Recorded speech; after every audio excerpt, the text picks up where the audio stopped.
Neste vídeo, mergulharemos nas profundezas da história impactante e extraordinária do acidente no Andes, especificamente o trágico incidente do voo 571. Vamos explorar os eventos que levaram a uma das histórias mais surpreendentes de sobrevivência na história da aviação. Olá, sejam bem-vindos ao universo mais que curioso!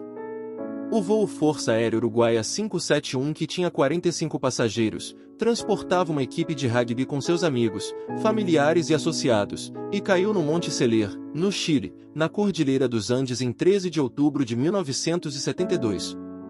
Essa impressionante história de superação ficou conhecido como Tragédia dos Andes ou Milagre dos Andes. Mas o que aconteceu naquele dia? Na sexta-feira, 13 de outubro de 1972, um turbohélice Fairchild FH-7827D da Força Aérea Uruguaia voava sobre a Cordilheira dos Andes transportando a equipe de rugby do Uruguai para jogar uma partida no Chile. A viagem havia começado no dia anterior, quando o Fairchild partiu de Montevidéu, mas o clima forçou uma escala noturna em Mendoza.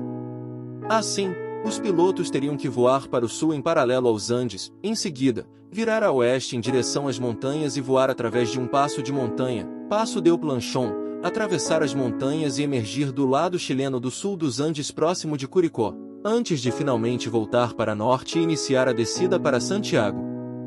Depois de retomar o voo na tarde de 13 de outubro, o avião voava através do passo nas montanhas. O piloto notificou os controladores aéreos que estava sobre Curicó, Chile, e foi autorizado a descer, um erro fatal, visto que o passo estava encoberto pelas nuvens. Os pilotos tiveram que navegar com base no tempo decorrido, navegação estimada.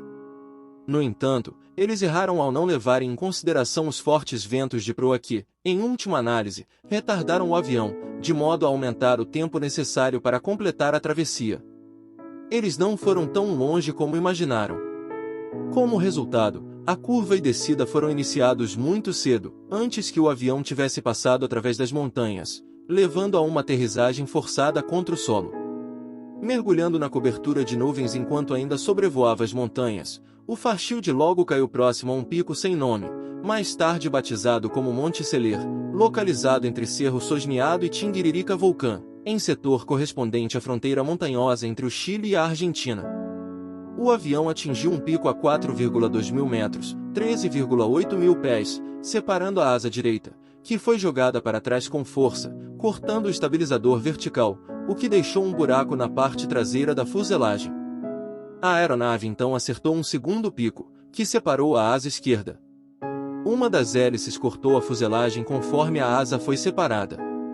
Na sequência, a fuselagem bateu no chão e deslizou por uma encosta íngreme da montanha antes de finalmente chegar a descansar num banco de neve. Aproximadamente um quarto dos passageiros da aeronave morreram imediatamente após o acidente. Outros sucumbiram devido ao frio e aos ferimentos.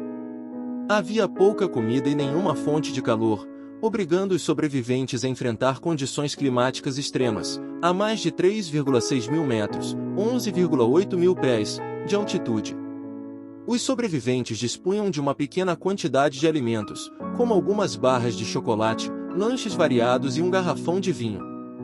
Durante os dias seguintes ao acidente, dividiram-se esses alimentos em quantidades muito pequenas, a fim de não esgotarem sua oferta escassa. Fito também desenvolveu uma maneira de derreter a neve em água usando metais a partir dos bancos e colocando neve sobre eles. A neve derretia ao sol, e em seguida escorria para garrafas de vinho vazias. Mesmo com o racionamento rigoroso, o estoque de alimentos diminuiu rapidamente. Além disso, não havia vegetação natural ou animais na montanha coberta de neve. Assim, o grupo sobrevivente, coletivamente, tomou a decisão de comer a carne dos corpos de seus companheiros mortos. Essa decisão não foi tomada de ânimo leve, dado que a maioria eram colegas ou amigos próximos. Todos os passageiros eram católicos romanos.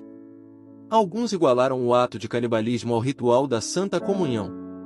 Outros inicialmente tinham muitas reservas, mas depois de perceberem que era o seu único meio de permanecerem vivos, mudaram de ideia ao fim de alguns dias. As equipes de resgate, que já haviam desistido das buscas, tomaram conhecimento da existência de sobreviventes 72 dias após o fato, quando os passageiros Fernando Parrado e Roberto Canessa, depois de uma caminhada de 10 dias através dos Andes, Encontraram um chileno Azo, que lhes deu comida e, em seguida, alertou as autoridades sobre a existência dos outros. Um mês depois, uma expedição por terra e ar chega ao local do acidente. Os restos mortais dos falecidos foram enterrados em um local a meia milha da aeronave, sem o risco de avalanches. No túmulo foi colocada uma cruz de ferro em homenagem às vítimas. Por isso, escrito no metal, de um lado, você ainda pode ler, os irmãos uruguaios ao mundo, e por outro, mais perto, meu Deus, de ti. O que restou da fuselagem foi queimado para impedir curiosos. Essa emocionante história nos faz pensar até onde iríamos e quais as barreiras que romperíamos para sobreviver. Hoje podemos compartilhar de mais uma espetacular viagem nesse universo mais que curioso.